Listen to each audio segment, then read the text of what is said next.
बंगाल में अब ममता बनर्जी को बांग्लादेश का भी समर्थन प्राप्त होने लगा, क्योंकि नाहिद इस्लाम जो बांग्लादेश के सांसद हैं वो कह रहे हैं कि ममता बनर्जी भले ही चुनाव हार चुकी है लेकिन हमारा समर्थन अभी भी उन्हें जारी रहेगा। मतलब पहले इनका समर्थन जारी था। अगर यही सवाल भाजपा उठाती है तो कौन सा गलत? सुनिए नाहिद इस्लाम क्या कहते हैं।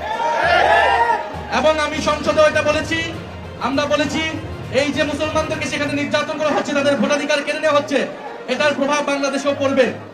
এবং নির্বাচনের পরেও সেখানে মুসলিম নির্যাতন হচ্ছে, মতুয়া দলিত সম্প্রদায় সংখ্যালঘু সম্প্রদায়ের উপর নির্যাতন করা হচ্ছে।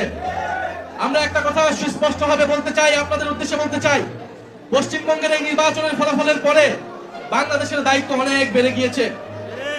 বাংলাদেশকে দায়িত্বশীল আচরণ করতে হবে। বাংলাদেশের স্বাধীনতা সার্বভৌমত্ব, এদেশের হিন্দু মুসলমান বৌদ্ধ খ্রিস্টান সকলের নিরাপত্তা এবং নাগরিক অধিকার নিশ্চিতের দায়িত্ব আমাদেরকে নিতে হবে।